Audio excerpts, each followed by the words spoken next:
The All Blacks are preparing for another huge chapter in rugby's greatest rivalry, with Dave Rennie naming his team to face the Springboks in the second test at DHL Stadium.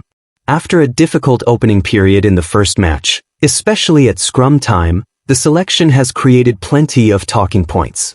Some players have earned another opportunity, while others will be disappointed to miss out. One of the biggest winners is George Bower. After making a strong impact when he came off the bench in the opening test, the experienced loosehead now gets his chance to start following the head injury suffered by Ethan de Groot. With Tamati Williams also unavailable, New Zealand are short of options at prop, making Bower's role even more important. His challenge will be enormous. South Africa will want to attack the All Black scrum from the first minute, and Wilco Louw will provide a powerful test. But Bower showed enough in the first test to earn this opportunity, and now he has to prove that he can maintain that standard for a full 80 minutes. Codie Taylor and Tyrel Lomax are also winners because they have been given another chance to put things right. The All Blacks front row struggled badly during the opening stages of the first test, with the Springboks gaining clear dominance at scrum time. Yet Taylor and Lomax remain in the starting lineup alongside Bower. For Lomax, this is a particularly important match. Injuries have interrupted his consistency, but at his best he has been one of New Zealand's most reliable tightheads. The All Blacks will need him to rediscover that form if they are going to prevent South Africa from controlling the set piece again. Simon Parker is another player who has benefited from circumstances and his own performance. Originally brought into the squad after Anton Segner's injury, Parker was thrown into the action earlier than expected when Josh Lord went off. He responded impressively. Moving to blindside while Tuipulotu shifted into lock, Parker brought energy around the breakdown and helped the All Blacks forward pack find more success during the second half. Now he has another opportunity to show Rennie that he can become a genuine long-term option. On the wing, Leroy Carter has earned his chance after appearing during the final quarter of the opening clash. His pace, physicality, and attacking ability could cause problems for the Springboks, but the biggest question will be his reliability under the high ball. South Africa are extremely dangerous in the aerial battle, and New Zealand need their outside backs to be composed when the pressure comes. That brings us to Josh Moorby, who could consider himself fortunate to remain in the matchday squad. His performance in the first test was difficult. He struggled under the high ball and was beaten by Andre Esterhuizen for the Springboks try. However, Moorby still has an opportunity to respond. If he gets onto the field, he needs to show that he has learned from those mistakes.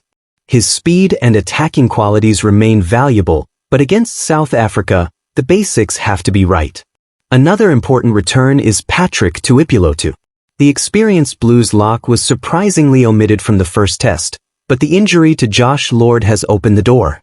Tuipulotu will start on the bench, giving Rennie a powerful option for the second half. His size and physicality could be especially useful when the match becomes more demanding around the gain line and set piece. If South Africa begin to dominate physically, Tuipulotu could be one of the players capable of changing the momentum. Xavier Numia also returns to the bench after missing the first test. With de Groot unavailable, Numia now has an opportunity to show the coaching staff what he can provide. But it could be a brutal examination. If the Springboks gain scrum dominance early, Numia could be asked to enter the match sooner than expected. Bringing his Super Rugby form into Test Rugby against South Africa would be a major statement. On the losers side, the first names are Ethan de Groot and Josh Lord, although neither has been dropped because of performance. Both are unavailable because of injury and return-to-play protocols.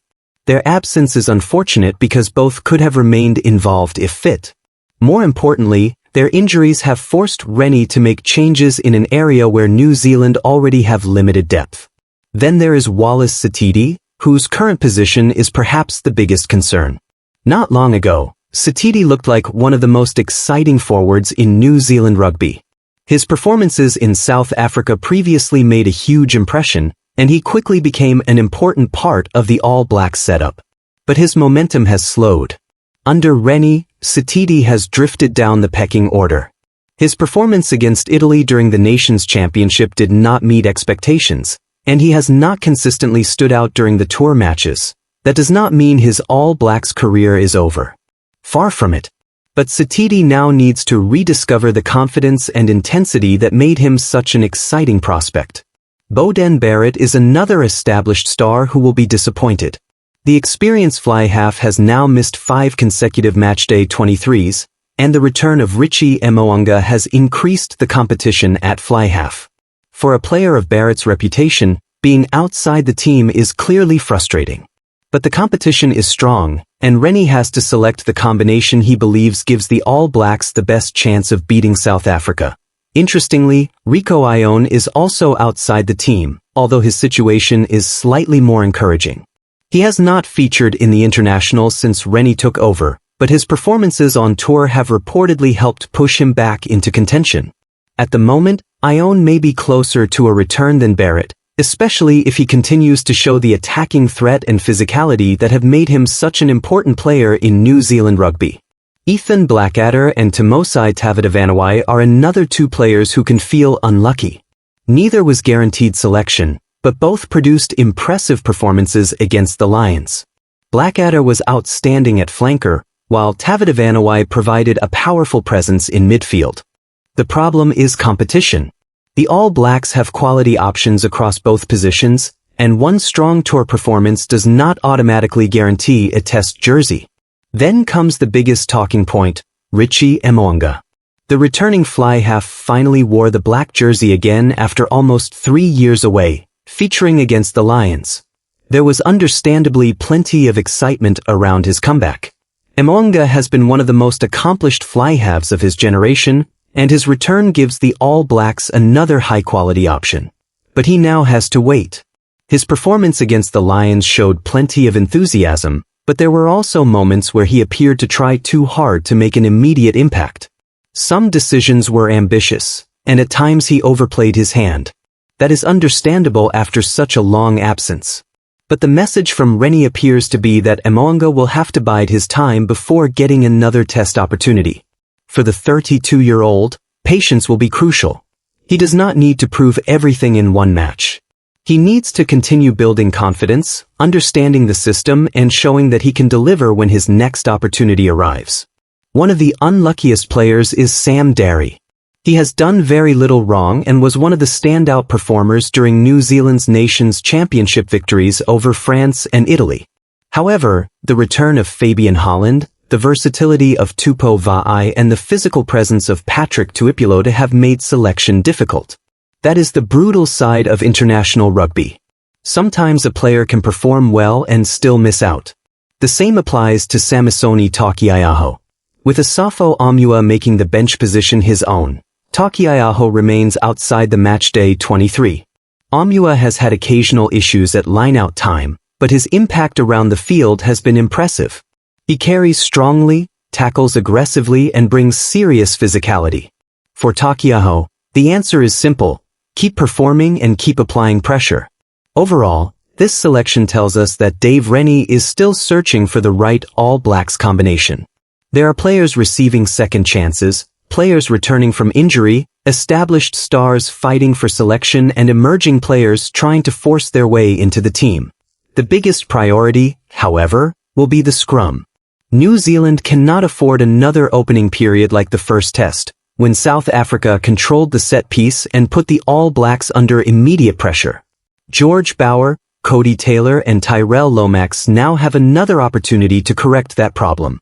If they can provide a stable platform, the All Blacks backs should receive better attacking opportunities. Players such as Leroy will then have the chance to use their pace and skills against the Springboks defense. But South Africa will not make life easy. The Springboks will bring physicality, aerial pressure, and set-piece aggression. They will look to expose any weakness they can find. For Rennie, the challenge is to make sure New Zealand start the match with the intensity they showed during the better moments of the opening test.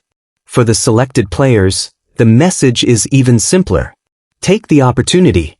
For Bower, it is a chance to prove he can start against the Springboks. For Lomax, it is a chance to rediscover his best form.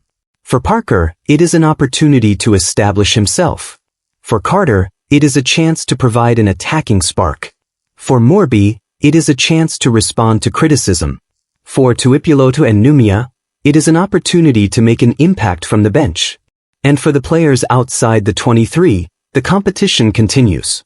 Richie Mo'unga may have to wait. Beauden Barrett has to keep fighting. Rieko Ioane needs to continue building momentum. Wallace Sititi needs to rediscover his best rugby.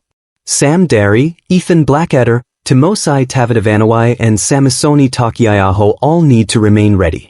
Because in international rugby, selection can change quickly. One injury can open a door. One outstanding performance can change the pecking order. And one great display against the Springboks can transform a player's position inside the All Black squad. That is what makes this second greatest rivalry test so important.